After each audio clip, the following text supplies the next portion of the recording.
Hello, my dears. I'm so happy to be back. And today I'm back with a very beautiful topic, very fitting for spring and summer, for the beautiful atmosphere that we have going on now. And that is the topic for today is the true meaning of Friday the 13th and how you can actually cultivate this day, how you can use every Friday actually to support you on your journey. So, unlike what we have been told historically that we should fear the number 13, and especially Friday the 13th, oh my goodness, Friday the 13th is terrible. And on TV, they play horror movies, and we were programmed to believe that Friday the 13th is a day to be scared about. I want to dispel that myth and tell you here now today that Friday the 13th is not what you have been told. It is. So, first of all, Friday, the name of this day of the week, comes from a goddess. It's a divine feminine day. So, Friday comes from goddess Freya, which is a Nordic goddess of love and fertility. And she was also a warrioress. She embodied many archetypes in one for the Nordics, for the Nordic countries.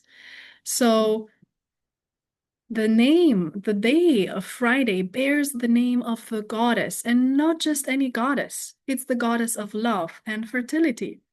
So, in that sense, Fridays, what is recommended for you to dive into on Fridays is actually a lot of beauty, self-care, love. So, it's not by chance that it's the last working day of the week before the weekend, before the two holiday days, right, of the weekend. It's not by chance because it's the day when you're supposed to reconnect to that what makes you feel alive and to self-care and to allow yourself to slow down and to easily go into the weekend, slowing down and becoming more present, more intentional, more connected to the divine feminine, which is about living life through your senses, being attuned to your intuition, to your higher self, and enjoying beauty in being in love again with all of life. Ideally, I would say that if you're doing something that lights you up, you are in love with life every day of the week. But in ancient times, in especially Roman times, when the days of the week were named according to gods and goddesses, this day in particular was the day of love. So in Latin countries, the name of Friday also comes from a goddess of love, and in particular, Venus. So in Italian, Friday is called Venerdì, or in French, it's Vendredi, similar to Spanish and to all of the major, I would say, Latin languages.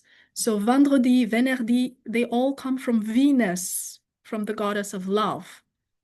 So again, this in ancient times, it was actually the day dedicated to the goddess of love. So it's a wonderful day to socialize, to have meetings, like a lot of people are doing in the evening, and also for beauty, for self-care, for prioritizing what nourishes you and your spirit. And if we are going to look now at the number 13, get ready, because again, it's not what you have been told it is. So 13 is a sacred feminine number because there's a particular cycle that happens every year marked by the number 13. And that is the cycle of the moon. The moon every year goes through 13 cycles. So what do I mean by that? The moon, from the moment it's a new moon to the next moment it becomes a new moon, it takes 28 days to arrive there, to go through a full cycle. Also, same with from the full moon to the next full moon, it's again 28 days. So no matter where you look at in the cycle of the moon, add 28 days to that and you reach the same the same moment, the same phase of the moon. So basically, the moon, which in ancient times was considered to be the feminine symbol, and the sun was the masculine symbol for the masculine energy, the moon has 28 cycles, sorry, the 13 cycles of 28 days in a whole year. And guess who else has approximately 28-day cycles every month? And in total, 13 cycles over a year. Almost every woman who is in her fertility years, every woman, from the moment she starts having her first menses, her first menstrual time, to the last time she bleeds, we have on average around 28 days. So everybody's different, anywhere around 26 to 35 days. Everybody's different. But on average, we also have 13 journeys with our moon, with our menses every year. Which is why the number 13, again, in ancient times and the times of the temple keepers and the times where both gods and goddesses were honored, where both the masculine and the feminine was honored, in those ancient times, the number 13 was not seen as a negative number, something to be feared. It was a sacred number representing, once again, the feminine, the divine feminine. It was vilified and ostracized when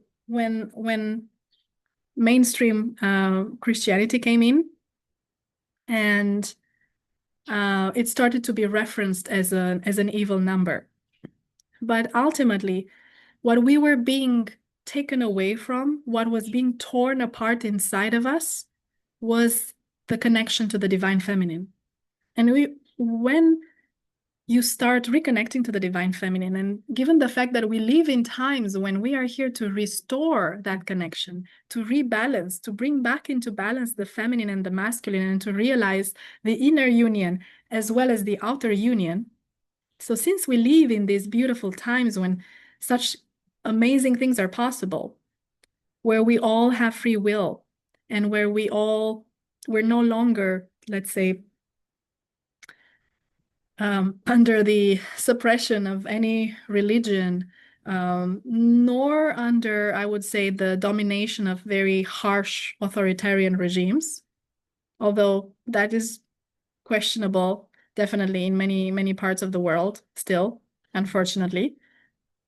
But if you live in a relatively free society, and you have the free will to choose, you can build your life in a way where you honor both the feminine energy and the masculine energy.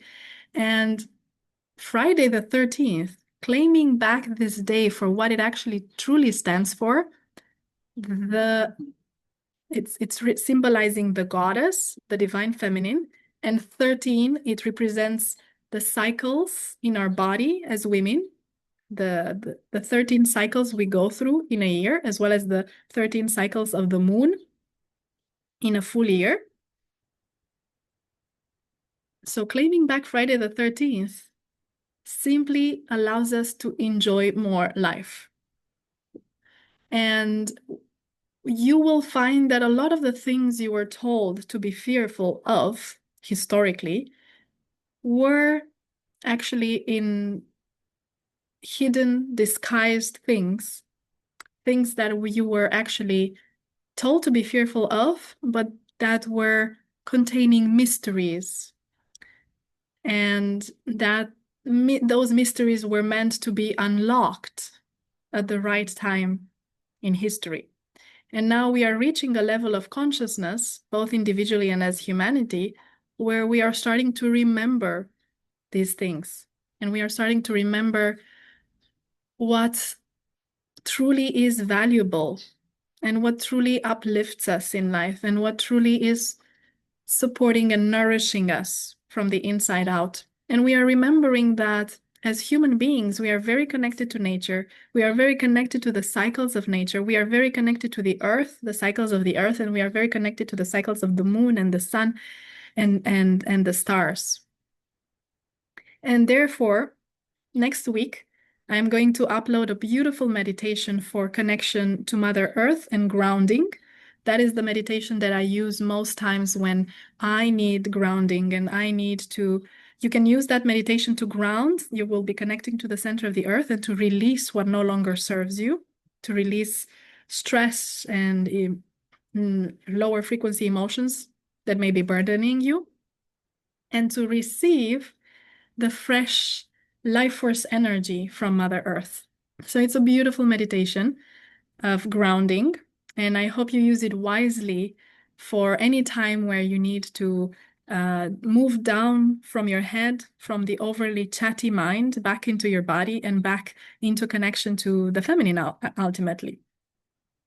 So once again, to wrap up, I want to invite you, first of all, to reconsider your relationship to Friday the 13th and what is recommended on this day, on any Friday, actually, not only Friday the 13th, but especially Friday the 13th, because it's a double feminine day. It's Friday, the goddess, and 13, which is a feminine number, a divine feminine number. So what's recommended for any Friday, for that matter, is nourishing practices. So whether you go out for a walk or you stretch or you go dancing or you go for a massage or you meet with friends that make you joyful, make you feel alive. This day is meant for us to cultivate beauty, to cultivate love, and to allow ourselves to come back to our center, to come back to love. That's why it is governed in almost all traditions by the goddess of love. So I wish you so much love this weekend and beyond. And don't forget to subscribe to receive more high quality content like this, and to also be notified when I upload my beautiful, beautiful meditations. I hope you have experienced the heart connection meditation that I uploaded last week. It's so beautiful, it's so nourishing, and you start receiving messages from your heart. You start receiving messages from your higher self and connecting deeper to your own intuition, because guess what? We all are sages. We all are, you, my love, are a wise master here to remember your own mastery here on your path. And as I'm saying that, you can hear the confirmation as well, right? From the neighborhood. So I wish you so much love, beautiful weekend, and I will see you next time.